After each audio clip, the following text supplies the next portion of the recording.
Well, here we are, another episode for Dunamis Woman today, and our topic is how to allow His healing power to transform your life.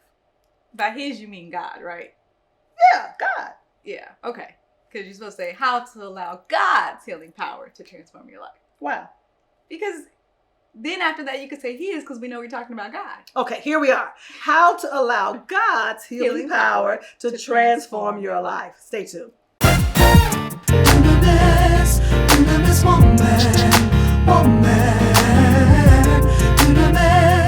Dunamis woman.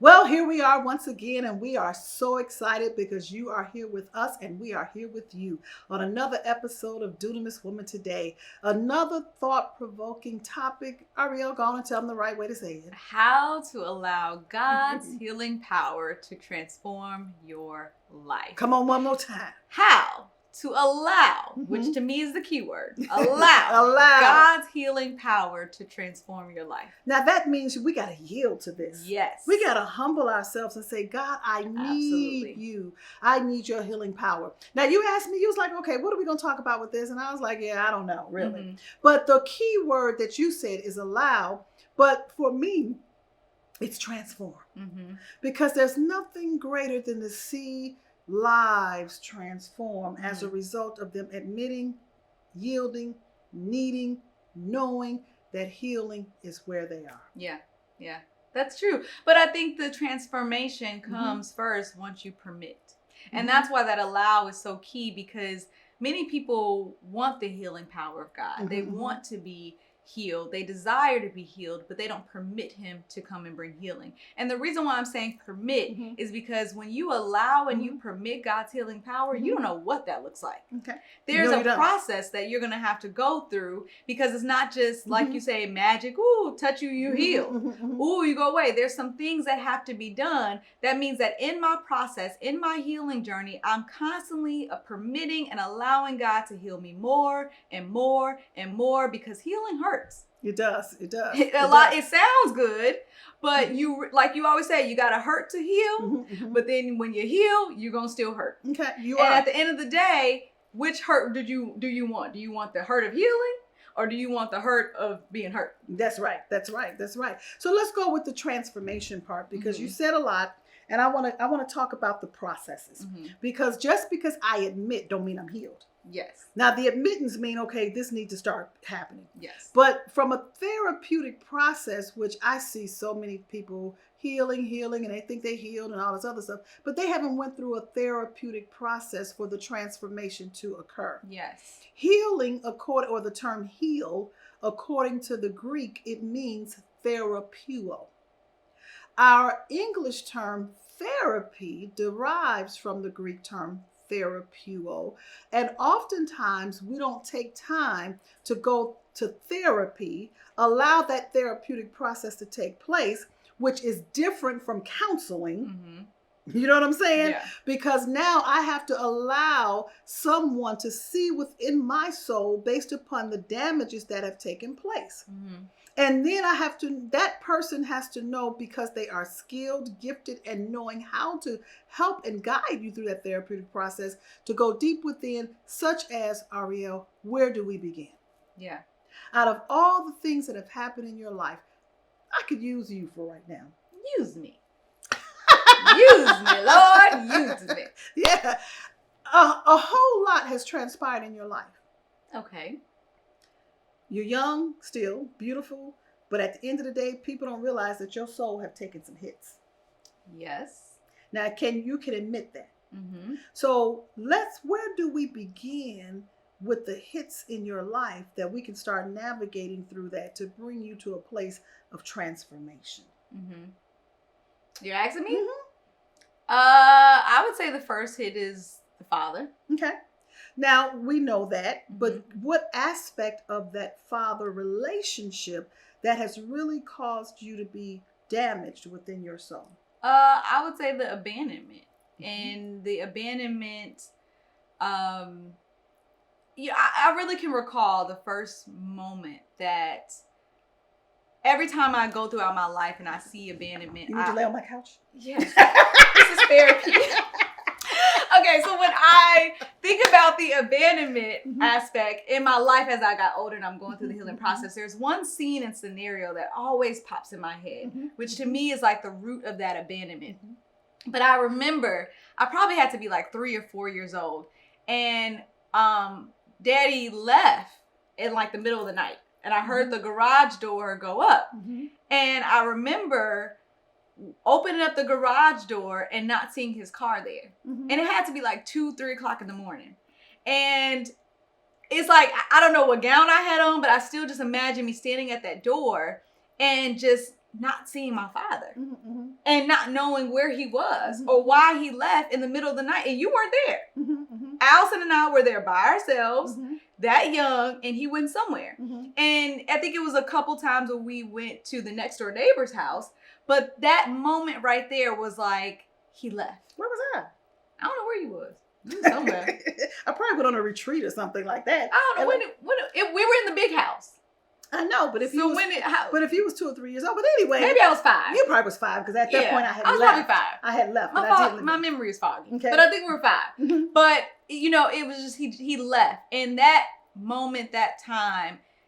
That is like a trigger of abandonment. And at that time, I didn't know what he was dabbling in, but I knew that there was something that caused him to leave and to leave us uncovered. Now, that's the beginning of that aspect of the therapeutic process that you now have to go to this, and that, because that one night has impacted aspects of your life. Yes. What other aspect has it impacted?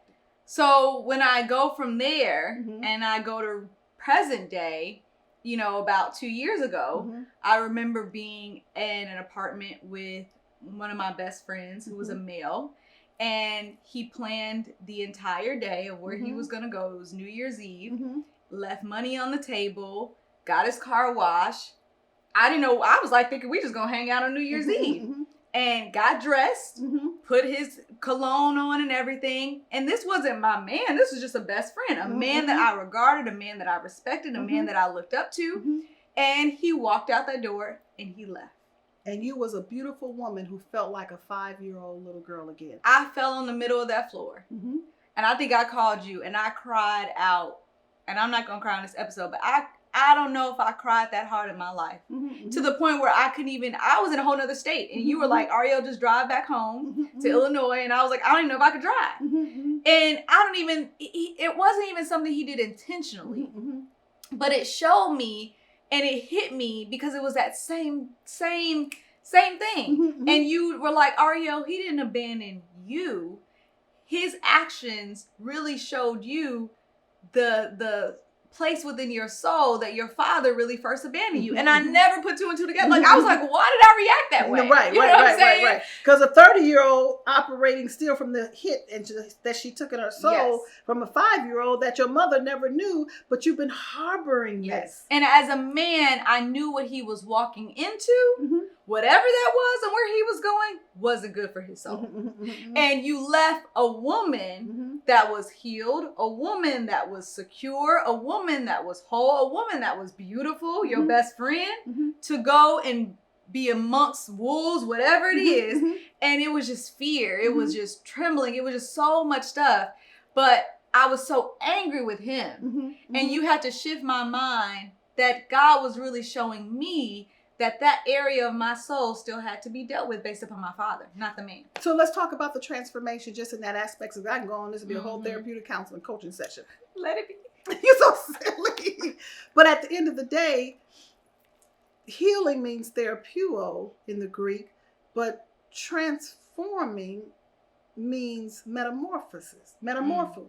So our term metamorphosis has to really take place as God take us back into an evolving aspect of it. But you can't evolve and allow your mind to be renewed unless you first go through the therapeuo process. Yes. So he got to take us all the way back. He got to allow Yes. incidents to happen in our life that his healing power may burst forth and come through us as we go back. Yes. Go back to that moment, not to just remember it, but to revisit it. Yeah. There's a difference between remembering and revisiting. Yeah. And that's why I said that allow and that permit Mhm, is so mhm. key, because God will take you back Mhm, to some things. mhm, And a lot of times we think about the healing transformation of God to Mhm. move us forward. mhm, But in order to go forward, He you got gotta to take go us back. And a lot of us don't think that we have to go back in some Mhm, areas. But what yeah. I will say is you guided me in that moment on how to not just, I wasn't just crying like, ooh, like why he left. Mhm, But you guided me on how to stand, how to Mhm, pray, how to, things that I couldn't do at 5 years old. You know what I'm saying? mhm. But how to speak Yeah. over his life, speak over where he was going, Mhm. pray. You were like stand in his shoes. I mean, I was all over that house on a pillow, everything. So it wasn't just me just, oh, I'm feeling vulnerable and abandoned, Mhm. but I had to stand in my power and who I was. And it wasn't until later that you had me to Mhm. revisit and connect. And with that's that. how you allow the healing power of God to transform your life, because many of us, first of all, and I want you all to put in the comment if you really can admit you need to go back to some stuff. Yeah. Just put in the comment, I need to go I back. need to go back. I need to go back. You can remember right now without revisiting, Mm-hmm. okay? Mhm. Because a lot of people think because they remembered it's done. Yeah. And it's not. But at the end of the day, based upon what you're explaining and not staying as that little girl, not whining, Yes. not just staying Slashing broken, tires. not slashing his tires, Texting not hateful messages. I could have slashed that whole house. That wasn't my house. okay. I could threw dishes, tore up the sheets. I could did everything. But I mean, really, an unhealed Yeah. little girl and woman would have done that. Correct. They would have done that. That wasn't my house. No. He left me in his home, meaning that I could have tore that whole thing up. You sure could have. You should. Healing. But at that moment, you had to allow, by following the instructions, to take your focus off of yourself and look at the detriment of his soul. Yes. So therapeutically, God took you back to a place where you didn't even realize you had to go back to, because that 5-year-old little girl had been victimized by abandonment that you perceived it as by father, particularly being left alone. Yes. Left alone in a big old house. Yes. Where he thought he was getting away with something, but at the end of the day, he left you at a place where you was hurt, you were abandoned, you were fearful. You have been carrying all that around, and we don't even get into how you have inflicted men based upon that. Yeah. You see what I'm saying? Which is why you could have tore up that house. Yeah. Because it could have brought up all the other stuff that happened with men. You know what I mean? But at that moment, you said, God, I will allow you. I will allow you to use me at this point. I will allow you to allow your healing power to flow through me. That's going to ultimately transform me as I put my soul in his position. Yeah. Not put my soul in my position, put my soul in his position. Yeah. Because if you really think about it, ain't no man going to get all dialed up at 2 o'clock in the morning, New Year's Eve, to go visit somebody who he ain't doing nothing that's going to be based upon his own soul desires. Yeah.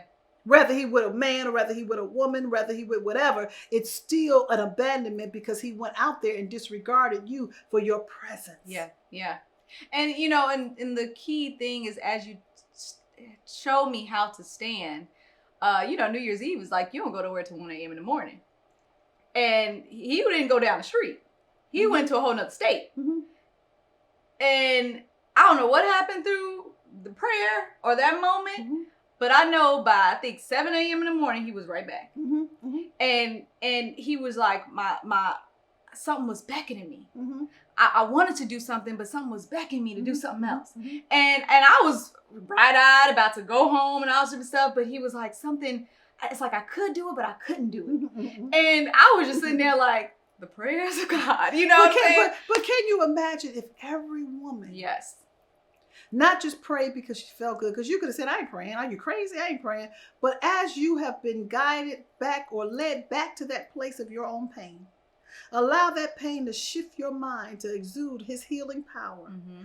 let that healing power flow through you to impact his life, that his mind have now changed and make some decisions. And as a result of that obedience, you are now experiencing his healing power and his transforming you. Yeah. Because the more I see that, the more I want. Yeah. Yeah. It ain't about me healing to go back. If I got to go through all that to get to that, let me do it again. Yeah. If I got to go back I would again do it to all get to over that, again. I'll do it all over I would again. do it all over again. Just, and I'm just paraphrasing, but just to see that moment. That moment. You want more of that. I was like, oh God. You know, just that moment, you know, because that to me was a manifestation, not just of God, but a manifestation of my stance, a manifestation of my healing, a manifestation of allowing God to have his healing power transform my life. And I don't know if anyone, and I'm saying that humbly, I don't know if many women in my generation would have been able to do that. Many women in my generation would not have done that. First off, many women in able, my generation wouldn't even been with a man that wasn't their husband at New Year's Eve or whatever the case may be. Correct. Or many women who would have, and they left particularly on New Year's Eve after you thinking we gonna get dialed up, would have slashed his tires, messed up his home, and abandoned his home. Totally destroyed. Completely destroyed. Yeah. And they had their own means and their own car. Oh, it wouldn't have been nice. But I will say, and based upon the healing power of God transforming my life, on the flip side, there was a level of trust. Because not anyone would have been left in the places of his home if he didn't trust. So not only did he leave, but there was something in him as a man that trusted me as a woman to even be in that place, to be in that home. Because at the end of the day, any woman could do something, but you still allowed that person to be in your home. And it's not because of just who I was as a woman, because I'm beautiful and I'm adorned, because clearly he left me for something else. But it was the healing transformation that I believe that he saw in my life prior to that moment that allowed him to be able to say, this is the kind of woman that I do want in the private spaces of my life. And God sent me from the spirit aspect to stand, not from the fleshly standpoint, but from the spiritual aspect, because of the healing transformation that I have been through in my life. And with you not responding the way that you could have, and he know that you should have, has made a mark that will never be erased. Yeah. Let's talk about the blockages of his healing power flowing. Yeah. Let's talk about how we respond as women, that we don't understand that response of our actions can block the healing power of God. Yes. So how many, and you all, when have you had pain or someone did something to you that brought even the hurt back? We might not even know where it pinpointed it, but it brought the hurt back, and you latched out. Yeah. Yeah. I mean, you went off, you cussed, you fussed, you threw, you got mad, you got this. All of those mindsets and behaviors that come out of that mindset are the blessing blockers. Yeah. It blocks the healing power and the transformation. But what's so crazy is then we go back and go into prayer. Yeah. About something else. Yeah, completely. So let's talk about how you could have that it really, or how you have in the past that has really, you didn't respond that way. You didn't respond that way. He ain't the only man. No. But even, you know, in particular, as I'm still healing, and because healing is a forever process, meaning that God is going to always bring things in our lives to really grow me up more, grow you up, to see more of my healing. And now I have to be more mindful of those blockers and how I'm responding and how I'm reacting. And I'm not perfect. There are still some times where I lash out. There's still some times where you're like, Aria, I said shut up, and you just have to go on and on and on and on. And it's my actions that is really blocking, because you always say now you're presenting yourself to be like other people. And not that I'm not that I'm perfect, not that I'm without fault, but at the end of the day, I have to take accountability of how I stand, how I react, how I respond. So even when I do get off track or I respond a certain way, I still got to take responsibility for those things. Yes, you do. And it doesn't, and it now it allows his healing power to continue to flow and transform your life. The transformation is amazing because you have to look at yourself first. I come from a stock and lineage of women that we're going to say what we got to say, and we're going to say it. Yeah. Or we're going to get our point across. And I had to first come to God and say, God, change me on that. Help me with that. Because I saw myself like all the other women, that they gonna say it, they gonna get it out, and I gonna have the final word, the last word, the word, and ain't no other word gonna be better than my word. Yeah. You know what I'm saying? And so that attribute had to be recognized and had to be dealt with. And it was a crucifixion of my own self and of my own flesh, that I had to now die to the fact that, Devetta, you don't have to say any and everything. Yeah.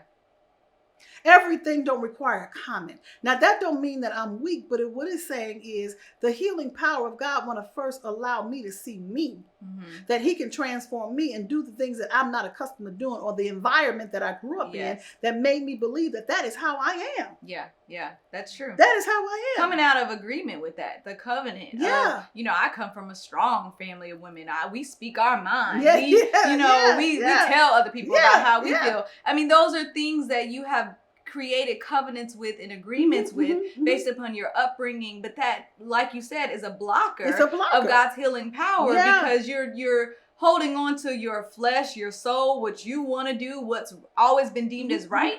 But at the end of the day, that doesn't mean that God is saying that's how I want to use you. That's right. And that's not how it's reflecting who I really created you to be. And so then I had to learn how to silence myself. And then as I learned how to silence myself, when to silence myself, and why it was necessary to silence myself, then I had to check my attitude while I was silencing myself. Yes. Because you could not say something but still got a funky disposition. Yeah. You cannot say something and still have a funky attitude. Yeah. Those are blockers to his healing power. Because now you say, well, I ain't say nothing, but check your attitude. Women say that all the time. If I wasn't healed, I would have cussed them out. So you walk around. If I wasn't saved. Yeah.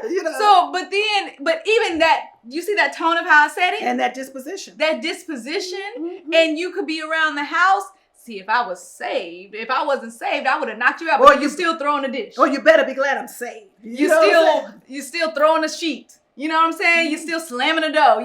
All of that is, you're silent, but your disposition, your actions, your nonverbals are still showing that that's still within your soul. Because the transformation is in your mind. Yes. This is why he said, be ye not conformed, but transformed by the renewing of your mind. So your behavior can be temporarily fixed, but your mind is still not renewed. Yeah. That's the transformation process. Or we can take that whole thing. I know many people, vengeance is mine, says the Lord. Oh, he gonna get repaid. That is out of he gonna reap what he sowed.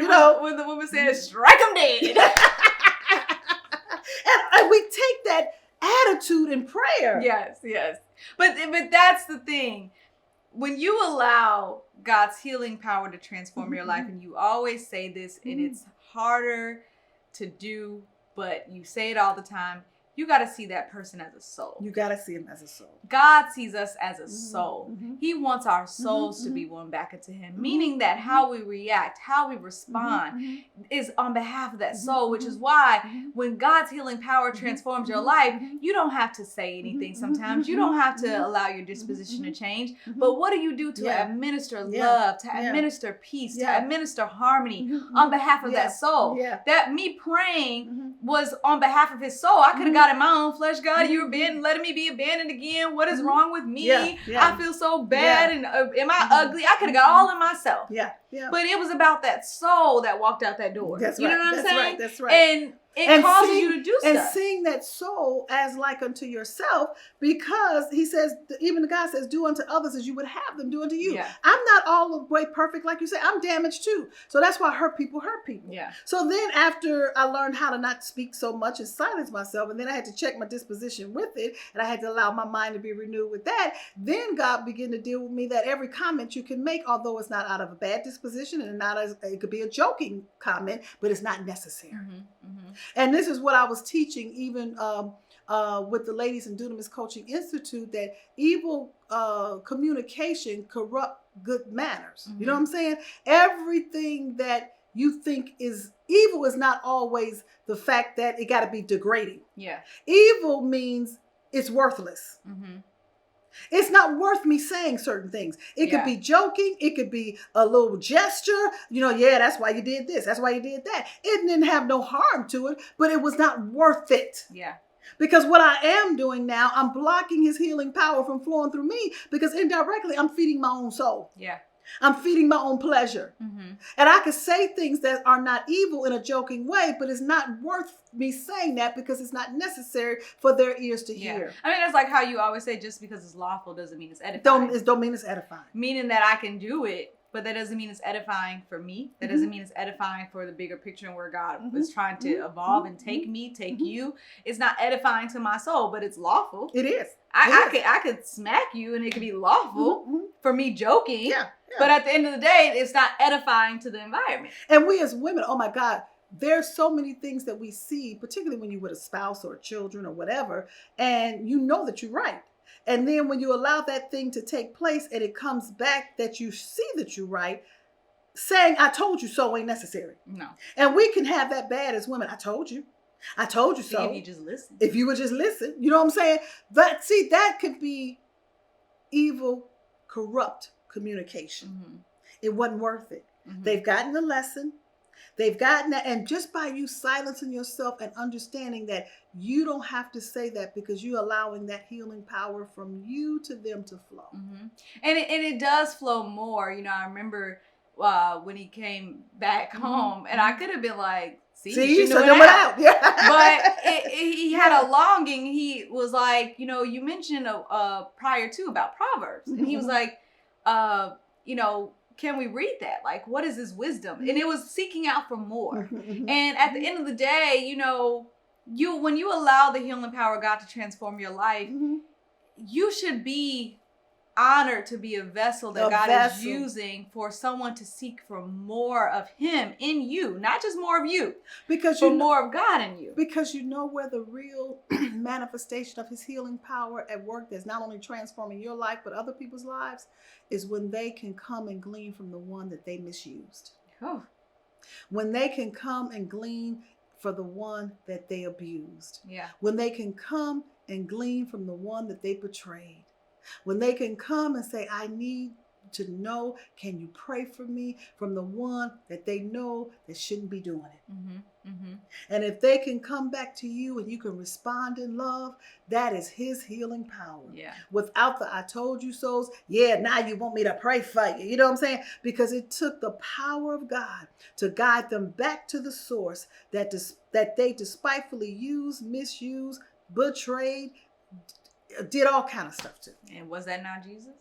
That's right. And this is why even Luke had captured in the 6th chapter, he said, you don't get credit for those who love you, but guess what? It's the ones that don't love you and you don't see befitting that you can now be able to be a blessing to. Yeah. Speak highly of. And I have had so many people, especially men, but in my life, but also people, period, who have misused me, abused me, thought they was doing me wrong, and I knew what they were doing, but I never said a word. Why? Because I wanted the healing power of God to flow through me as they came back. Some people don't even know what they have done, because I never bring it up. Mm-hmm. Mm-hmm. Because at the end of the day, all I want is his healing power to transform lives. Yeah. Transforming lives ain't because I talk about healing. Transforming lives is not because we do healing challenges. Transforming lives is not because I go on a healing tour. Transforming lives is how I allow God to use me based upon his healing power as I am being healed myself. Yeah. That I don't want to put you in the position that I was in. Yeah. I wanted to be a transformational power of God. Yeah. And I'm going to just be honest before we close. Mm-hmm. That doesn't mean that these things are not going to come up within our soul. Oh, it's going to come up. That doesn't mean that the hurt is not going to come up. That doesn't mean that the anger is not going to come up. That doesn't mean that the regret and the turmoil is going to come up. But that is for you to bring that. When you understand the healing power of God, that's for you to bring that to God. That's your place of worship. That's your place. Exactly. That's your place. That's how, just like I saw you in your eyes when you went back to that moment at the beginning when you said, when you saw that your father went in that car and left at 2:00 in the morning, I saw the tears swell up in your eyes. Not the fact that you're still hurting and it's still devastating, but in that was, if we had not have been on here, you would have been in that place of worship. How often do we dismiss all that and just keep on going, remembering where he has brought you from is your place of worship and Yeah. how he used you in spite of your own pain. Yeah. Well, we thank you for joining us for this episode. We truly pray that you were immensely blessed. Yes. You got any closing remarks? No, just draw closer, stay connected to us, and keep watching our Dunamis Woman Today. His healing power is ready to flow. God bless you. Dunamis woman. A big moment in this episode was when my mom had mentioned that, God will not just move you forward, but he will take you back to some things. And taking you back to some things means that you have to revisit some of those things that have hit you within your life, not just to remember it, but that you can be able to allow God's healing power to transform you. I can go on and look at all of my memories and remember the moment that my father walked out. But now in this day and age, as I've allowed God's healing power to transform me, those are the memories that I can revisit that can allow me to tap into a place of worship, allow me to tap into a place of prayer, allow me to tap into a place of understanding who God is as my Father, even to this day. So I'm not just remembering it to bring about pain, but I'm revisiting it to allow me to be able to go into a place of worship so that God can continue to heal me, so that he can continue to grow me. And that's a vein that he wants to use for us to tap into so that we can allow his healing power to transform us from within.